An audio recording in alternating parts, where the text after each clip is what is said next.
जीजा जी, पीठ की तरफ साबुन हम लगा देते हैं। इसमें कोई शरारत तो नहीं? बिल्कुल नहीं।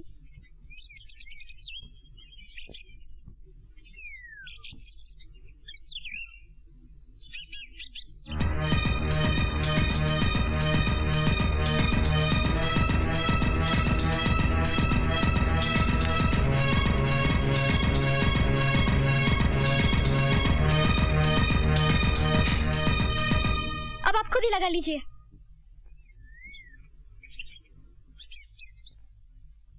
पिताजी, मैं आपसे कुछ बात करना चाहता हूँ। कहो बेटे। जैसे कि आप जानते हैं, मैंने इंजीनियरिंग पास करने के बाद कहीं नौकरी करना नहीं चाहा। मैं एक फैक्ट्री खोलना चाहता हूँ। इसके लिए मैंने बैंक से 20 लाख रुपए का लोन भी पास करा लिया है। वाह बेटे, ये तो बहुत अच्छी बात है। अब इसमें 10 लाख रुपए अपने लगाने होंगे। अगर ये काम हो गया तो फैक्ट्री 3-4 महीने में ही शुरू हो जाएगी। फिर तो सारे रुपए 1 साल में ही वापस आ जाएगा।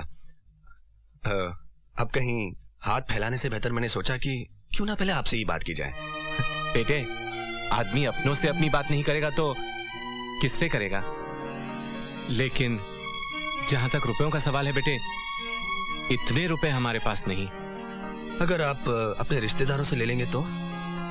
अब तक सिर्फ इतनी इज्जत बाकी रह गई है कि हमने किसी के सामने हाथ नहीं फैलाया।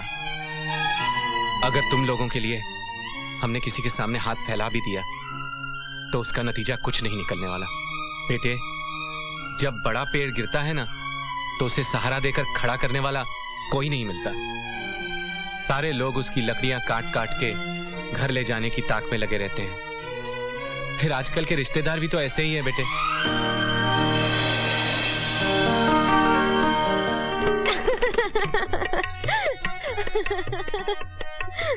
निरंजन बाबू, अगर आपको रुपए के लिए ही शादी करनी थी तो मुझसे कर लेते, मैं 10 लाख दे देती। तो अब शादी कर लेते हैं।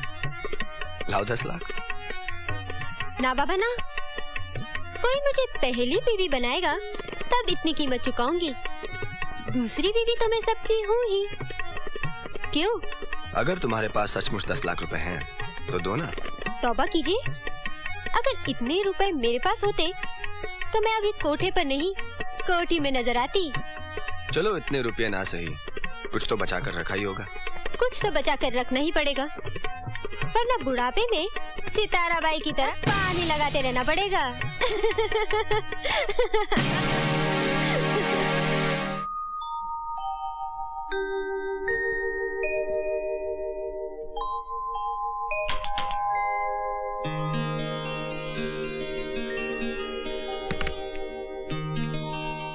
निरंजन बाबू का पैगाम है कि वो वापस अपने गांव चले गए। उन्होंने और कुछ कहा? जी और कुछ नहीं कहा। आप कौन है? आप मेरे बारे में ना ही जाने तो बेहतर है। आदाब।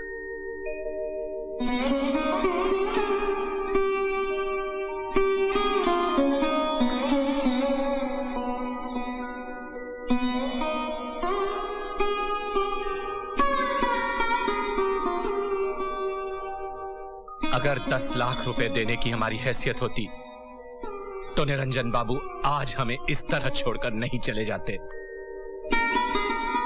पिताजी, कल मैं वापस जाना चाहती हूँ। इस तरह नहीं जाते बेटी, वरना लोग ये भी कहेंगे कि बेटी हमें बोझ लगने लगी, इसलिए हमने उसे फौरन पीछे पीछे भेज दिया। लोगों का काम है शादी में शामिल होना, लेकिन रिश्तों को निभाने का काम हमारा होता है।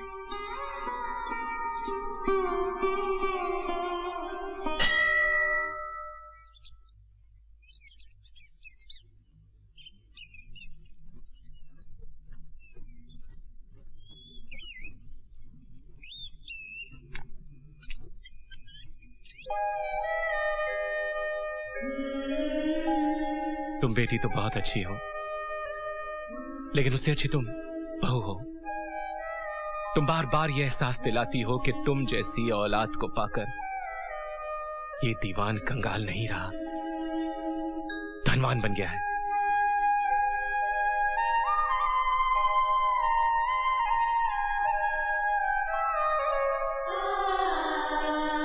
नेहा, पिताजी का ख्याल रखना।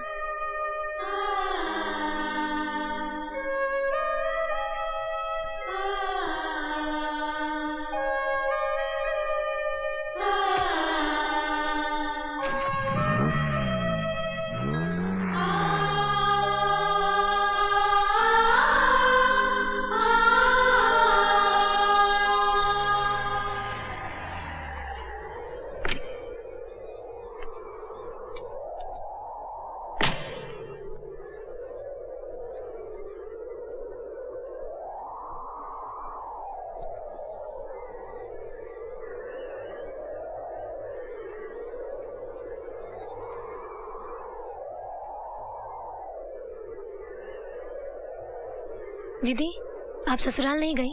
कोई आएगा तभी तो जाऊंगी। मैं कोई ऐसे वैसे घर की नहीं कि खुद ही अपना सामान उठा के उठल्लू की तरह ससुराल चली जाऊं। इस तरह तो अगर ये जाना भी चाहेगी ना तो भी नहीं भेजूंगी। भाई हमारे घर कोई खाने पीने की कमी है क्या जो हमें ये बोझ लगेगी? क्यों भाभी, आपको कोई पहचाने भी नहीं आया? दीवान साहब ने जवान लड़की को अकेले ही भेज दिया। भाई खानदानी लोगों की बात ही निराली होती है।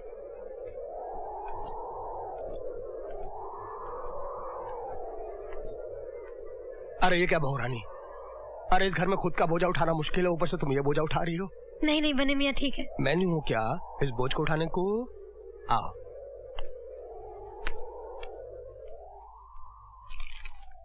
छोटे चौधरी, बहुरानी आई हैं।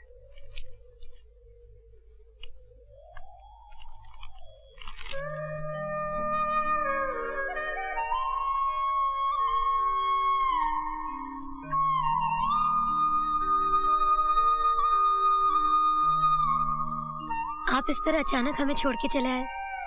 मैं तो बुरी तरह से घबरा गई थी, पता नहीं क्या हो गया। दीवान साहब से नहीं पूछा कि क्या हुआ? डैडी की जो हालत है वो उन्होंने आपको बता ही दी थी। वो कभी झूठ नहीं बोलते। मुझे क्या मालूम था कि वो अंदर से इतने खोखले हैं, वरना एक इंजीनियर को 10-15 लाख देने वाले बहुत मिल जाते हैं। लेकिन आप लोगों ने तो पहले दहेज की बात बिल्कुल नहीं की। सोचा था दीवान साहब है, बिन मांगे ही बहुत कुछ मिल जाएगा। वो अपना मकान गिरवी क्यों नहीं रखते थे? उसे तो गिरवी रखा जा चुका है, उसी से तो हमारी शादी हो पाई है। उसे बेचा भी तो जा सकता है। तो फिर रहेंगे कहाँ? और अभी नेहा की शादी भी तो करानी है। सबको अपनी अपनी चिंता है तो रहे, मेरी भी जो समझ में आएगा मैं वही करूंगा। तो क्या रुपयों के अलावा जिंदगी का और कोई मकसद नहीं? नहीं, हम कम पैसों में भी अपनी जिंदगी खुशी खुशी बिता सकते हैं और वक्त आने पे हम अपना सपना भी पूरा कर सकते हैं। वक्त आता नहीं, लाया जाता है।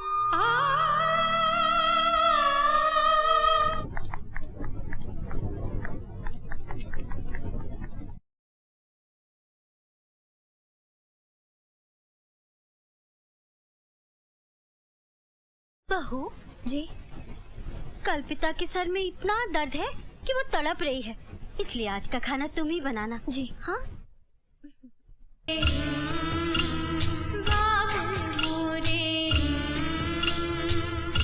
छोड़ चली मैं अपना दुलार।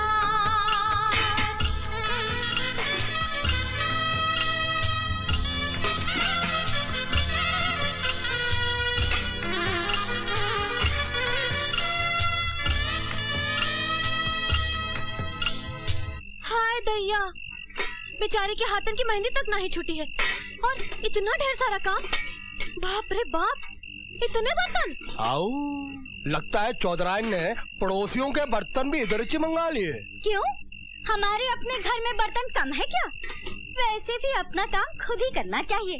काम करते रहने से सेहत भी ठीक रहती है और रात को नींद अच्छी आती है। और एक बात तुम दोनों कान खोल कर सुन लो, खबरदार जो मेरे घर के मामले में टांग अड़ाई तो, समझे? अरे इतने बर्तन? जाओ, चलो यहाँ से।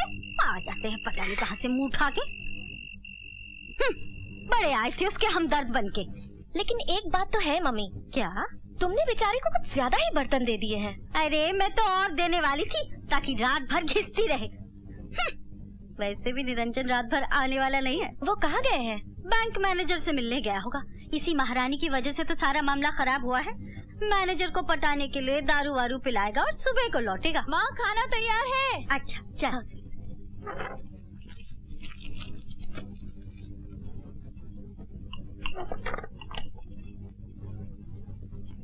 माँ, उसे मत खाना, वो कल का है और बिल्ली ने भी उसे झूठा कर दिया है।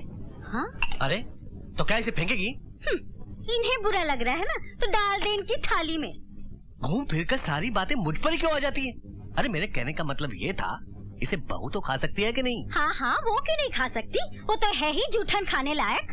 हाँ, उसके लिए रख दे। बिल्ली का जूठा खाएगी तो बिल्ली की तरह बेवफा हो जाएगी, तब ये घर भी जल्दी से छोड़ देगी।